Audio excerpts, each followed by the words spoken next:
Well, good morning to you and welcome to this morning's reflection. Today we're going to be reading from the book of John, chapter 13 and verses 1 to 16. It was before the festival of the Passover, and Jesus knew that the hour had come for him to pass from this world to the Father. He had always loved those who were his in the world. But now he showed how perfect his love was. They were at supper, and the devil had already put into the mind of Judas Iscariot, son of Simon, to betray him. Jesus knew that the Father had put everything into his hands, and that he had come from God and was returning to God. And he got up from the table, removed his outer garment, and taking a towel, wrapped it around his waist. He then poured water into a basin and began to wash the disciples' feet and to wipe them with the towel that he was wearing. He came to Simon Peter, who said to him, "Lord, are you going to wash my feet?" And Jesus answered, "At the moment you do not know what I am doing, but later you will understand." "Never," said Peter, "you shall never ever wash my feet." And Jesus replied, "If I do not wash you, you can have nothing in common with me." "Then, Lord," said Simon Peter, "not only my feet, but my hands and my head as well." And Jesus said, "No one who has taken a bath needs washing. He is clean all over. You too are clean, though not all of you are." He knew who was going to betray him. That's why he said, "Though not all of you are." Then he washed their feet and put on his clothes again and went back to the table. "Do you understand," he said, "what I have done to you? You call me Master and Lord, and rightly so I am. If I then, the Lord and Master, have washed your feet, you should wash each other's feet. I have given you an example so that you may copy what I have done to you. I tell you most solemnly, no servant is greater than his master, no messenger is greater than the one who sent him." A basin, some water, a towel, ordinary means to serve an extraordinary love. Jesus' extravagant love for his disciples motivated the gentle and humble act of washing their feet. This deliberate action by Jesus also spoke of the profound level of awareness he had of his impending death. Just as Mary anointed Jesus' feet and foretold of his future embalmment, washing the disciples' feet symbolized his approaching death, the ultimate act of his love, which would cleanse and heal them of their sinfulness and ensure their heritage in him.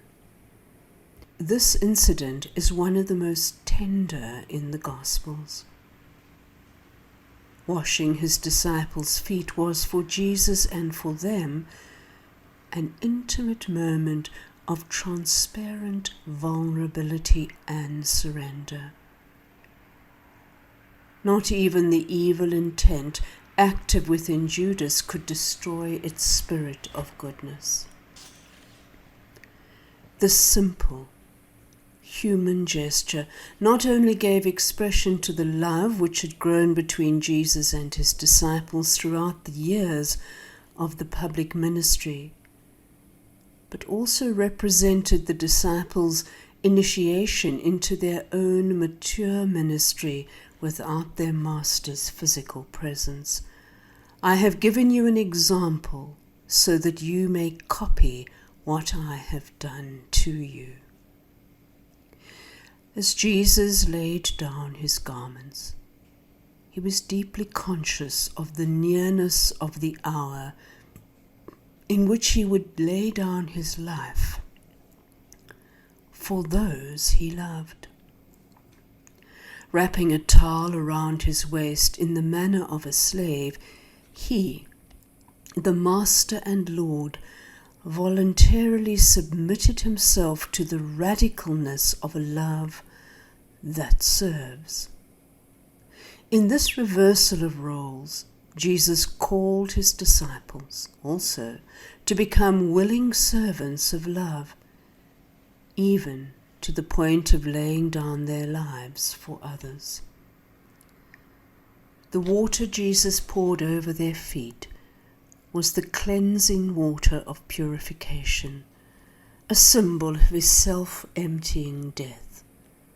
So wonderful was this act of love that Peter and others would be able to comprehend the full import of it only after Jesus' death and resurrection.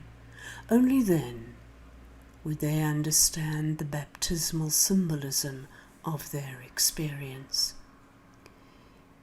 In their newly created community, they would experience the joy of oneness with the risen Christ and grasp the full significance of baptism in the Spirit.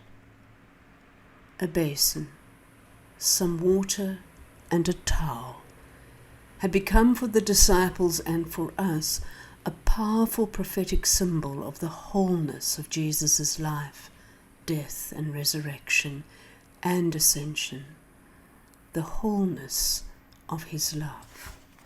Now let us take a moment to be still.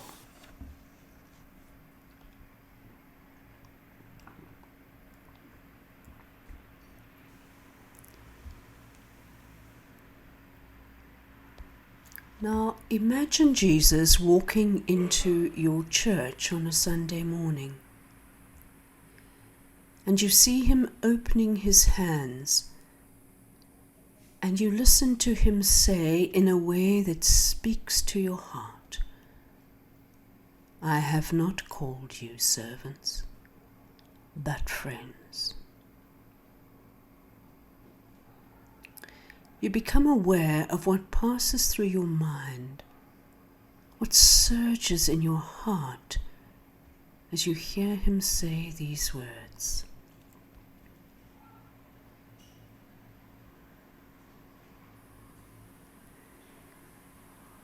You see Jesus look over the gathered assembly. He calls forth a number of people, and you hear him call the names of several others, and you see their response, how they rise reluctantly or eagerly. Then you hear him call your name, and you see him look at you lovingly and humbly. You take care to experience within yourself both these attitudes of Christ as he looks at you. You see Jesus gather those he has specifically called. He invites you to be seated in the sanctuary. Then, deliberately and lovingly, he brings a basin of water and some towels. He disrobes, and he stands before you stripped except for a loincloth.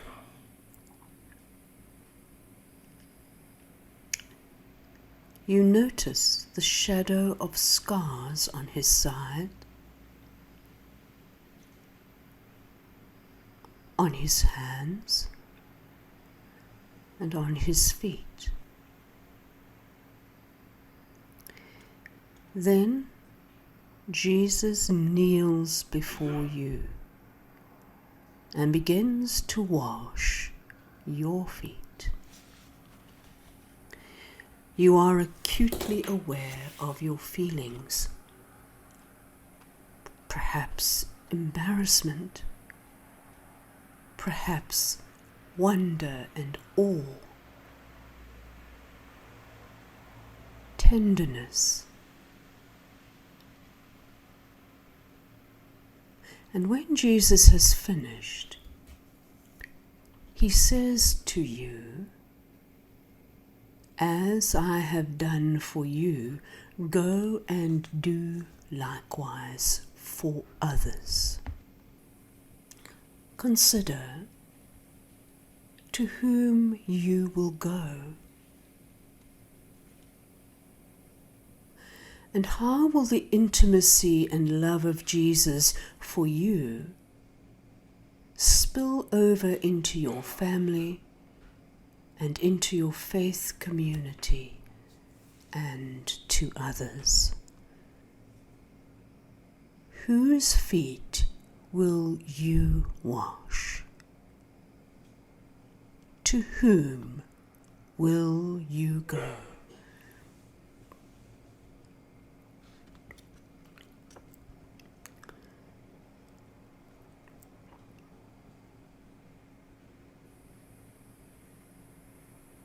Conclude this time with a prayer of heartfelt conversation with Christ. Let it be a prayer of personal friendship, expressing your hopes, your needs, your praise, your thanks, and your love.